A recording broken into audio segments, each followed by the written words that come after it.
Bonjour à tous, aujourd'hui je vais vous raconter une histoire.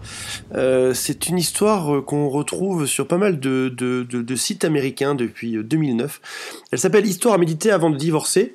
Alors en l'occurrence, j'imagine que si vous êtes sur j'récupère-mon-ex.com, c'est qu'en l'occurrence vous avez peut-être déjà divorcé ou vous êtes déjà séparés en tout cas. Mais je sais pas pourquoi, cette histoire je l'ai trouvée intéressante, elle m'a fait penser. J'y ai pensé un jour après, 2 jours après, mais même 3 jours après, j'y repensais encore, et je me suis dit que ça vous intéresserait sûrement de l'entendre. Donc la voici, cette histoire s'appelle « Histoire à méditer avant de divorcer ».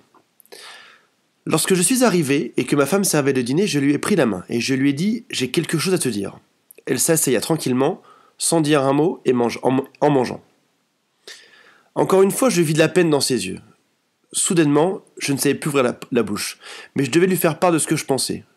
Je veux divorcer. J'ai soulevé le sujet calmement. Elle n'a pas semblé contrariée par mes paroles. Elle a simplement demandé pourquoi.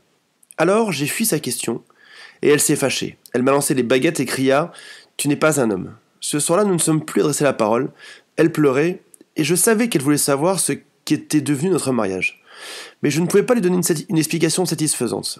Elle avait perdu mon cœur, et en l'occurrence, aujourd'hui, j'aimais Jeanne, et pour ma femme, je n'ai plus que de la pitié. Avec une énorme culpabilité, je lui fais part de mes arrangements pour le divorce, et je lui léguais la maison, l'auto, je lui donnais aussi 30% de mon entreprise. Elle jeta un œil à tout ça, détruisit la lettre en morceaux. Cette femme avait passé 10 ans de sa vie avec moi. Elle était aujourd'hui devenue une étrangère.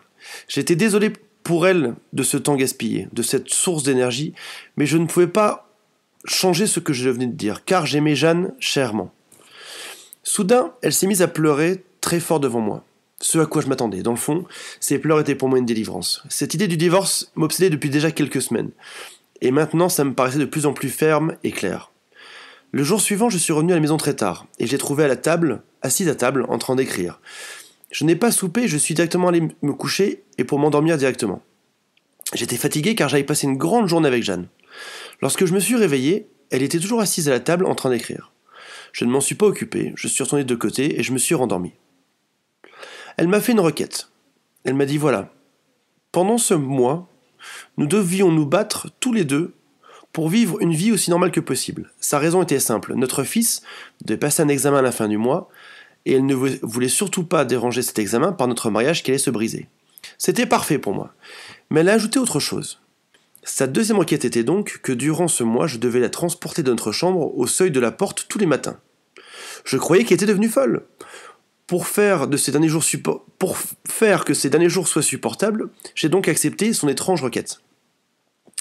J'en ai informé Jeanne des requêtes de ma femme, et elle s'est mise à rire. Elle trouvait ça aussi tellement absurde.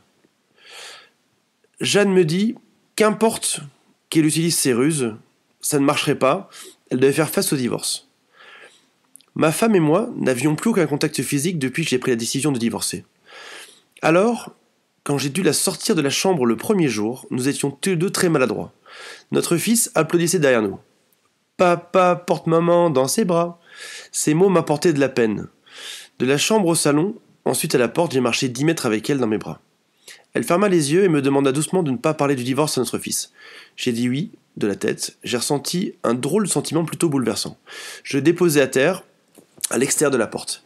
Elle est partie, ensuite, prendre l'autobus pour aller au travail. Et j'ai conduit seul jusqu'au bureau. Le deuxième jour, nous agissions beaucoup plus facilement. Elle s'appuya sur mon estomac, je pouvais sentir sa chemise. Je réalisais que je n'avais pas regardé cette femme attentivement depuis un bon bout de temps. Et je réalisais également qu'elle n'était plus si jeune. Il y avait des rides sur son visage, ses cheveux grisonnants. Notre mariage avait fait des ravages sur elle. Pendant une minute, je me suis demandé ce que je lui avais fait. Le 4e jour, j'ai ressenti un retour d'intimité. C'est cette femme qui m'avait quand même donné 10 ans de sa vie. Le 5e et 6e jour, je réalisais que l'intimité ressentie grandissait à nouveau. Je n'ai pas parlé de ceci à Jeanne. Il était plus facile de la transporter au fur et à mesure que le mois avançait étrangement. Peut-être que ce travail, chaque jour, me rendait un peu plus fort. Un matin, alors qu'elle choisissait de quoi porter, elle essaya quelques robes, mais elle ne parvenait pas à trouver une robe convenable. Elle me murmura « Toutes ces robes sont devenues trop grandes pour moi ». Et soudain, j'ai pris conscience d'une chose, elle avait maigri. C'est la raison pour laquelle je pouvais la transporter plus facilement. Cela me frappa. Elle avait mis tant de peine et tant d'amertume, elle avait eu tant de peine et tant d'amertume que elle devait être touchée quelque part et c'est pour ça qu'elle a maigri. Notre fils est arrivé à ce moment-là, il a dit « Papa, il est temps de porter maman dehors ». Pour lui, voir son père transporter sa mère dehors était devenu une partie essentielle de sa vie. Ma femme fit un geste à notre fils, elle lui dit de venir, elle le serra très fort. J'ai tourné la tête parce que j'avais peur en cette minute de changer d'idée. Je l'ai ensuite prise dans mes bras, marchant de la chambre au salon d'entrée. Elle a mis ses mains autour de mon cou, tout doucement et naturellement. J'ai tenu son corps serré, c'était comme le jour de notre mariage, mais sa maigreur me rendait triste. Le dernier jour, lorsque je l'ai prise dans mes bras, je pouvais à peine bouger d'un pas. Notre fils était parti à l'école. Je la tenais fermement et je lui ai dit « Je n'avais pas remarqué que notre vie manquait d'intimité. » Le même jour, je conduisis jusqu'au bureau. Rapidement, je sautai du véhicule sans fermer la porte. J'avais peur que quelque chose puisse me faire changer d'avis. Je montai les marches vers chez Jeanne. J'ouvris la porte et je dis « Désolé Jeanne, je ne souhaite plus divorcer maintenant. » Elle me regarda sidérée en me touchant le front. « Mais est-ce que tu as de la fièvre ?» Je retirai les mains de mon front et je lui dis « Je suis désolé, mais je ne divorce pas. » Ma vie de mariage était probablement devenue ennuyeuse parce que ni elle ni moi n'avions évolué dans nos vies.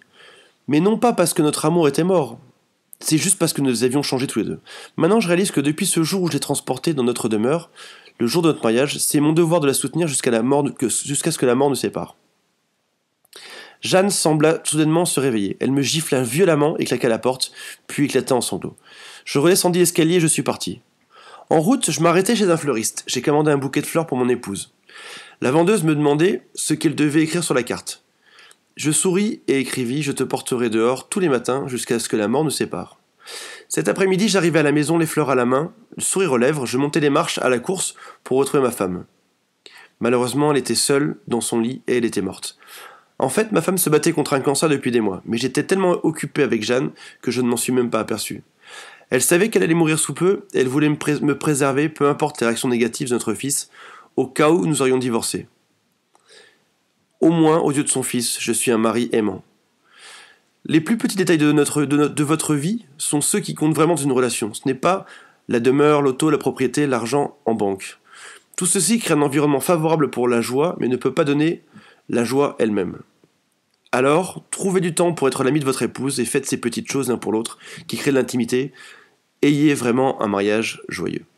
Voilà, j'espère que cette histoire vous a plu. Elle est un peu triste, c'est peut-être pas une bonne histoire à raconter parce qu'elle donne un peu le cafard, mais je pense qu'elle est importante dans le sens où on comprend parfois mieux les dynamiques de couple et les dynamiques de rupture. Des fois, voilà, on s'écarte de l'autre, on oublie de lui prêter de l'attention, on oublie d'avoir des contacts physiques, et puis c'est ça qui fait que ça dégrade doucement une histoire, c'est ça qui fait qu'on se sépare doucement et que ça marche un peu moins après. Voilà. Sur cette belle histoire bien triste, je vous retrouve demain pour un nouvel épisode.